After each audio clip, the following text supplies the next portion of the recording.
এই লেয়ার মুরগিটা রান্না করে আমি সবার কাছে বদনামের ভাগীদার হই। আমি কিন্তু তেল ছাড়া রান্না করছি, তারপরও সবাই বলবে তেল বেশি হয়েছে, তেল কি বাসায় আছে নাকি, সব দিয়ে দিছেন নাকি। আসসালামু আলাইকুম, কেমন আছেন সবাই? আশা করি ভালো আছেন। আমি আলহামদুলিল্লাহ ভালো আছি। শাহনাজ আক্তার আরেকটা লং ভিডিও নিয়ে আসলাম, একদমই শর্ট একটা ভিডিও, 3 মিনিটের। তো এখানে দেখেন আমি তেল মশলা একদম অল্প দিয়ে তারপরে বসিয়ে দিচ্ছি, আবার একটা পাকা টমেটো দিয়ে দিলাম, কেননা এই লেয়ার মুরগিটা এত পরিমাণ তেল উঠে। এখনও কিন্তু তেল উঠে নাই দেখেন, কিন্তু আমি কিন্তু কোনো পেঁয়াজ টেয়াজ ভেজে টেজে কিচ্ছু করে দিইনি, এমনি সামান্য একটু পেঁয়াজ আর একটু বাটা মশলা দিয়ে বসাই দিছি, সামান্য একটু তেল দিছি শুধু, মানে না দেওয়ার মতো। তো ওরকম দেখানো যাবে না দেখি আমি কিন্তু ভিডিওটা দেখাইনি যে তেল এত অল্প দিচ্ছি। তা আমি ভাবছি যে তেল বেশি উঠবে না, কিন্তু এই মুরগিটা একটু বড় ছিল। এই লেয়ার মুরগি একটু যদি বড় হয়, 3-4 কেজি হয়ে যায়, এটা অতিরিক্ত তেল থাকে, কারণ এটার চামড়াটা অনেক মোটা। তো যাই হোক, বেকার গ্রুপের ভাই খালি বলে তেল কি বাসায় আছে নাকি, সবটুক দিয়ে দিছেন, এত তেল খান কি, এত তেল ঝাল খান।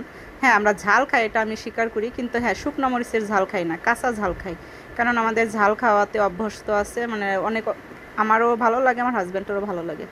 তাই কাঁচা ঝালটা পছন্দ, তাই কাঁচা ঝাল দিয়ে আমি রান্না করলাম। আর টমেটোটা দেওয়ার কারণে কি, তেলও একটু কাটবে আর আপনার কালারটা সুন্দর আসবে। তাই যাই হোক, আমি কিন্তু কষিয়ে তারপরে ঝোলের পানি দিয়ে দিলাম। আর ছেলে কিন্তু এই মুরগি খাবে না, এটা আমি প্রথম যে রমজানের যে রোজারিটা সেদিনকে রান্না করছি, কেননা আমার এই মুরগিটা ছেলে আমার একদমই খেতে চায় না। তাই ছেলের জন্য আমি আলাদা, ওর আব্বু রাত্রে সেহরি নিয়ে আসবে, যাই সেটা বিরিয়ানি নিয়ে আসবে হোটেল থেকে, রাত 3:30-4টা বাজে গেছিলো বিয়ে যার। দেখেন, ওর জন্য আবার আলাদা কিন্তু আমি বাসায় মুরগিও রান্না করছি।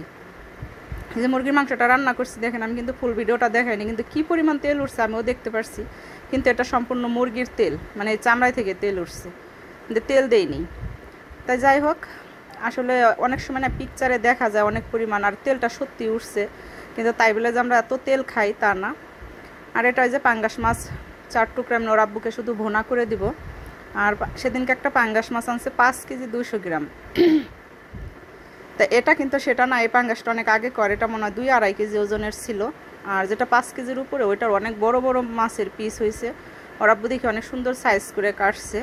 আমি কিন্তু লং ভিডিও অনেক দিন ধরে দিই না, সবাইতে দেখতাছি যে অনেক অ্যাক্টিভ থাকতে পারে না, আমি একদমই অ্যাক্টিভ থাকতে পারি না, মানে লং ভিডিও আমার একদমই দিতে ইচ্ছা করে না। তা মাছটা আমি একদমই এখানে অল্প মশলা দিয়ে, শুধু হলুদের গুঁড়া, কাঁচামরিচ বাটা দিয়ে, পেঁয়াজ বাটা দিয়ে সুন্দর করে তারপরে মশলাটা কষিয়ে নিচ্ছি, মানে বেশি দিব না, পেঁয়াজ বাটা দিছি আর ওই যে অল্প মশলা দিছি, আদা রসুন ধনিয়া জিরা, তো এটা দিয়ে অল্প করে ভোনা করে দিব। এখানেও পাঙ্গাস মাছ রান্না করছি, তারপরও তেল উঠছে, কেননা পেটের মাছ, সবাই বলবে আজকে তেল কি রান্না করছেন খালি।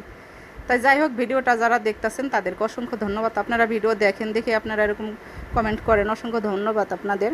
আর যারা ভিডিওটা ইউটিউব থেকে দেখবেন অবশ্যই আমার চ্যানেলটা সাবস্ক্রাইব করে রাখবেন। আর এই বাটা মশলা দিয়ে পাঙ্গাস মাছটা এভাবে রান্না করছিলাম, খেতে ভালোই লাগছিল, কারণ এমনিতে পেটের মাছ আমার একটু পছন্দ, গাদার মাছ না। রে জোর আব্বু রাত্রে 4টা বাজে ছেলের জন্য বিরিয়ানি নিয়ে তারপরে আসছে, আর ছেলে পরে এটা খেয়ে এই যে রোজা রয়েছিল। আর আমি এখন বর্তমানে একদমই ভিডিও নেই না তেমন, মানে ভিডিও করতেই চাই না,